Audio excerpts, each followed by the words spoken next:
ఎలా ఉన్నారండి? బాగున్నానండి. మీరు ఎలా ఉన్నారు? బానే ఉన్నాను. Congrats sir. ఇలాగే ప్రతి ఏడు మీరే ఉత్తమ పారిశ్రామికవేత్తగా ఎన్నిక కావాలని నేను మనస్ఫూర్తిగా కోరుకుంటున్నాను. Thank you. ఆయన కాకపోతే ఇంకెవరు ఎన్నిక అవుతారు sir? Yes, you are right. రేయ్ సుందరం, ఎలా ఉన్నావురా? బాగున్నావా? ఏంటంటే అలా చూస్తున్నారు? సుందరం నా స్నేహితుడు, పైగా మా ఊరివాడు.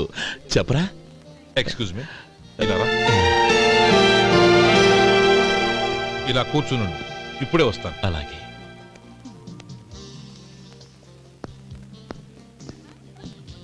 Sir, lunch is ready. Excuse me friends, lunch is ready. భోజనం చేయాలనుకున్న వాళ్ళంతా పైకి వెళ్ళండి. Please go this way. Please రండి sir. Please go. Excuse me, మీరు కూడా భోజనానికి వెళ్ళండి. అలాగేనండి. నువ్వెక్కడికి? కూర్చో, మన ఇద్దరం కలిసి భోజనం చేద్దాం. హలో సార్, రండి రండి, టైంకి వచ్చారు. అన్నయ్య గారు మీరా? నమస్కారం అండి. ఎంతసేపు అయింది వచ్చి? ఇప్పుడే వచ్చానమ్మా.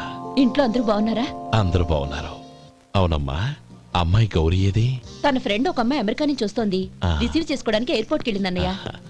ఏంటి ఇంత సడన్ గా ఊడిపడ్డావు? అబ్బే ఏం లేదురా, నా తమ్ముడు పెళ్లి గురించి మాట్లాడదామని వచ్చాను. ఓహో, ఏదైనా డబ్బు సాయం కావాలా? అదేంట్రా సుందరం, నా తమ్ముడికి నీ కూతురికి పెళ్లి జరిపిద్దామని చిన్నప్పుడే అనుకున్నాం కదా. అవును, నీ తమ్ముడు ఏం పని చేస్తున్నాడు? హోటల్లో పనిచేస్తున్నాడు. జీతం ఎంత? నెలకి 850 దాకా వస్తుంది. ముఖేష్, కనకారావు. సార్. అయ్యా. ముఖేష్ సార్, నీ జీతం ఎంత? 10,000 సార్. అంటే 10,000. Yes sir. నీ జీతం ఎంత? 2,000 అయ్యా. ముఖేష్, సార్. వాడి టవల్ నీ భుజం మీద వేసుకుని నీ కలజోడు వాడికి పెట్టు. సార్ అది do what I say. Yes sir.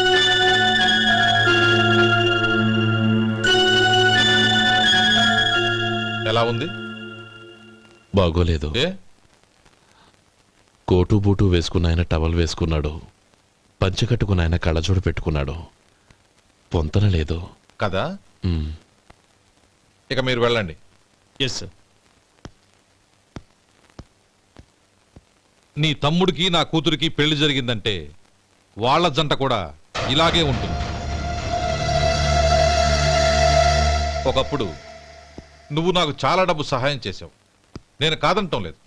కావాలంటే ఆ డబ్బు వడ్డీతో సహా తీసుకో. అంతేకాని ఇలా సంబంధం అది ఇది అని మాట్లాడటానికి ఇంకెప్పుడు నా ఇంటికి రావద్దు. అవతల నాకు చాలా పనులున్నాయి, వస్తాను. ఎలాగో వచ్చావు కాబట్టి భోంచేసి వెళ్ళు. ఒక్క నిమిషం సుందరం గారు, మీరు నా పాత స్నేహితులు సుందరం అనుకుని వచ్చాను. ఇలా డబ్బున్న సుందరంగా మారారని తెలుసుంటే అసలు ఈ పక్కకే వచ్చుండేవాణ్ణి కాదు. కనీసం భోంచేసి వెళ్ళమన్నారు, చాలా సంతోషం. వస్తానండి. వస్తానమ్మా.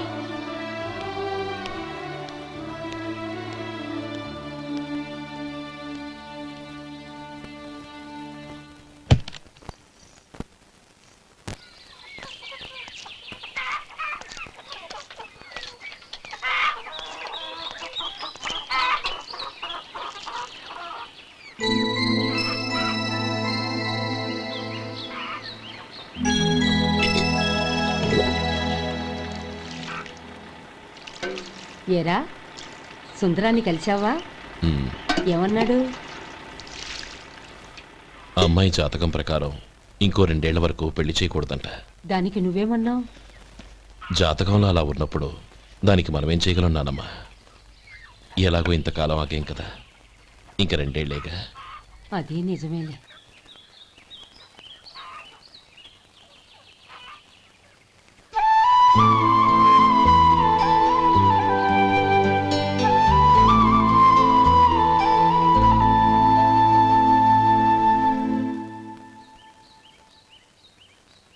అక్కడ నిన్నెవరైనా అవమానించారా అన్నయ్య?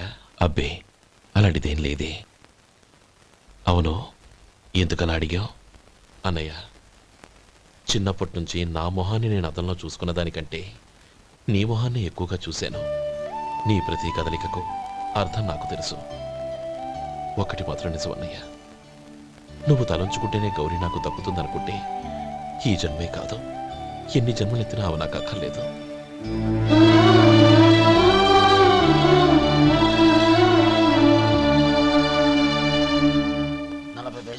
మీ హోటల్లో టిఫిన్లు అన్ని బ్రహ్మాండంగా ఉన్నాయండి. గుడ్. చాలా థ్యాంక్స్ అండి, అంతా మీలా అంటాడు అయ్యా. ఎరా సుబ్బారావు, ఎలాగున్నారా? బాగున్నావా? అలాగే మిగతా చిల్లర ఉండ. మిగతా చిల్లరేంది? మిగతా చిల్లర ఏందంటారేంటండి? 100 ఇచ్చాను కదా, మిగతా చిల్లర ఉండే. ఏంది జోకులు ఎత్తన్నావా? నీతో జోకులు ఇవ్వాల్సిన అవసరం నాకేంటయ్యా? నువ్వేమన్నా నా బామ్మర్దివా, బంధువా? మర్యాదగా నేను ఇచ్చిన 100లో నీ 32.5 తీసుకుని మిగతా చిల్లరే. అరే అసలు 100 రూపాయలు లేకుండా చిల్లర పడ్డావేంటి? నీకు ఏమన్నా మతిపోయిందా? మర్చిపోయింది నాకు కాదు, నీకు. ఏమండి విన్నారా? ఏమండి, నా బిల్లు 32.5 అయింది. నేను 100 ఇచ్చాను. బిల్లు 32.5 తీసుకుని మిగతా చిల్లరమంటే అసలు నేను 100 ఇవ్వలేదంటే ఎందుకయ్యా అబద్ధాలు ఆడతావు? ఇచ్చే ఉద్యానంటే ఒక బసరైపోద్ది. వచ్చారంటే పెద్ద పెద్దరాడి తీర్పు చెప్పడానికి ముందు నువ్వు బిల్లు కట్టు. నేను బిల్లు కట్టడం ఏంటయ్యా బాబు? ఇప్పుడే టిఫిన్ చేయడానికి వస్తుంటే. మరి ఇంకే 9 హోల్స్ మూసుకొని లోపలికి తోపి తిను. ఎల్లు. ఏంటి మావా గొడవ? చూడరా మధు, డబ్బులు ఇవ్వకుండానే 100 రూపాయలు ఇచ్చి అబద్ధం ఆడుతున్నాడు. ఇవ్వలేదంటావేంటయ్యా? కావాలంటే గల్లా పెట్టి తీసి చూడు, 100 నోటు కనపడతాయి. చాలే ఊరుకోవయ్యా. ఎర్ర చీర కట్టుకుందా నా పిల్లమే అన్నట్టు గల్లా పెట్లో ఉన్న ప్రతి 100 రూపాయల నీది అయిపోతాయింది. ఇంతకీ ఏం సార్ మీరు అనేది? అన్నానికి ఏముందండి, నా బిల్లు పోను మిగతా చిల్లర ఇస్తే నేను వెళ్ళిపోతాను. మీరు ఆల్రెడీ 100 ఇచ్చారు కదా. అవును. అదేంటి? ఇంకో 32.5 ఇస్తే సరిపోతుంది. ఇదేంటయ్యో తిరగాసుగా మాట్లాడుతున్నావు? నా బిల్లు 32.5 కదా. మీ బిల్ ఏది? ఇదిగో. అయ్య బాబాయ్, తెగ మాత్రం 32.5 నోటు 32.5 ఎలాగైందయ్యా? మీరు 100 ఇవ్వకుండానే ఇచ్చినట్టు. This is cheating. అయినా నేనంత తిన్నానన్నానికి సాక్ష్యం ఏంటి? మీరు 100 ఇచ్చారనడానికి సాక్ష్యం ఏంటి? నేనే. మీరు తిన్నారనడానికి సాక్షి నేనే. ఏయ్, నీలాంటి వాళ్ళని నా సర్వీస్లో ఇంతమందిని చూశాను. అనవసరంగా గొడవ ఎందుకు కానీ మర్యాదగా కట్టేసి వెళ్ళు. తప్పదా? తప్పదు. ఇవ్వకపోతే మెడ తిప్పేస్తాను. సార్ నా దగ్గర డబ్బు లేవు సార్. ముందు చెయ్యదులు. ఇది ఎంత ఉంటుంది? నాకేం తెలుసు. ఇది కొట్టేసిన బాబతేనా? నాకు ఎట్టా ఉంది? బాగుంది. అయితే నువ్వు వెళ్ళు. వెళ్తానండి. ఏయ్, ఇలాంటి చౌకబారు వేషాలు ఇంకెక్కడా వైకు. కాళ్ళు చేతులు తీసేస్తారు. అలాగేనండి. ఓరా. ఒరే సొంటి, మధుకి వచ్చే నెల నుంచి నెలకి జీతం 100 రూపాయలు పెంచా. నీకు వచ్చే నెల నుంచి నెలకి జీతం 100 రూపాయలు కట్ చేసి వెళ్ళి పని చూసుకుని వెళ్ళండి. మాస్టారు మాస్టారు వస్తున్నాను ఉండవయ్యా. ఇల్లు పోస్ట్ ఆఫీసు ఒకటైపోవడంతో నా ప్రాణాలు పోతున్నాయి. ఒక టైం లేదు, పాడు లేదు.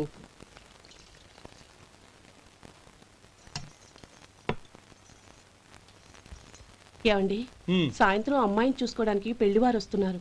అయితే మర్చిపోతారేమోనని. ఎందుకు మర్చిపోతాను? ఇది 36వ సంబంధం. వాళ్ళందరికీ నచ్చంది, వీళ్ళకి మాత్రం నచ్చుతుందా? మర్చిపోతాను. ఏంటో కంగారు? వస్తున్నాను కదా. ఏం కావాలి? 2 ఇంగ్లాండ్ కవర్లు 2 కార్డులు రండి.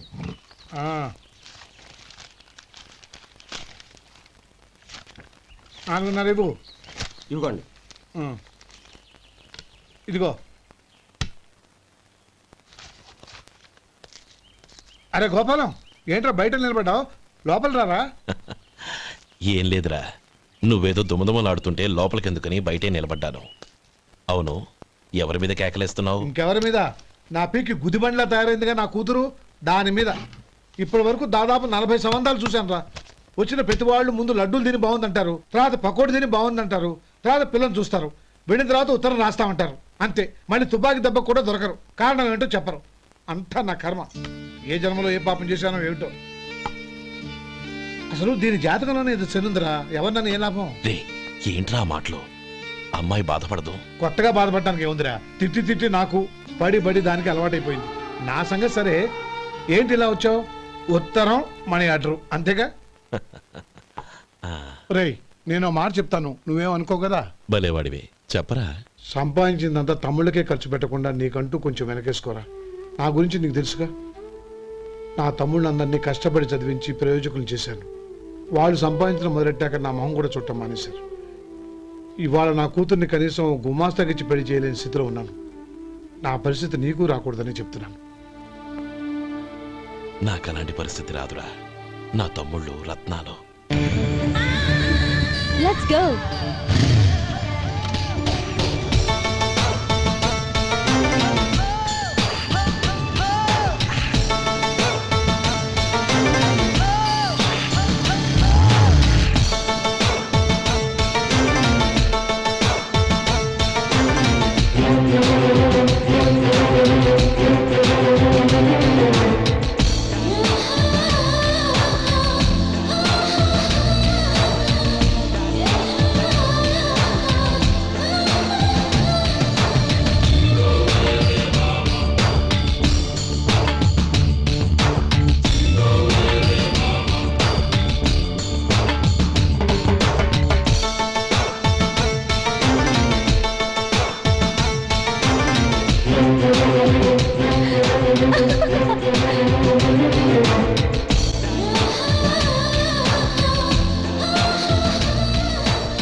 మీలో శేఖర్ ఎవరండి?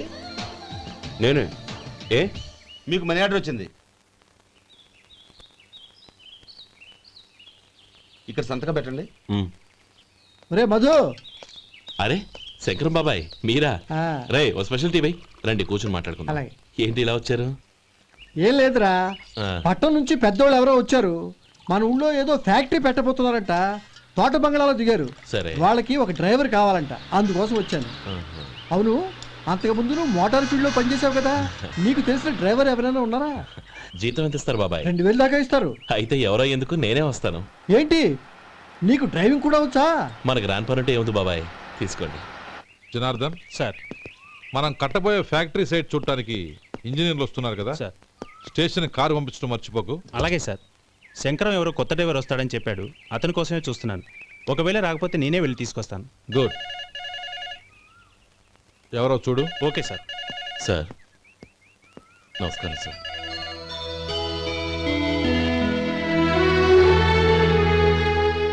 నువ్వు గోపాలరావు తమ్ముడు కదూ? అవునండి. నేను ఆ రోజే మీ అన్నయ్యతో చెప్పానే, పెళ్లి విషయంలో నా నిర్ణయం మారదని. ఎందుకు వచ్చావు? నేను అందుకు రాలేదండి. మీకు డ్రైవర్ కావాలని శంకరం బాబాయ్ చెప్పారు, ఆ పని కోసం వచ్చాను. ఓ ఐ సీ. లైసెన్స్ ఉందా? ఉందండి. ఓకే, ఆ కార్ తీసుకుని స్టేషన్కి వెళ్ళు. నీ కూడా మా పిఏ వస్తాడు. అలాగే సార్. ఇంకో విషయం, నువ్వు ఎవరివి ఏమిటన్నది ఎట్టి పరిస్థితుల్లోనూ మా అమ్మాయికి తెలియకూడదు. అర్థమైందా?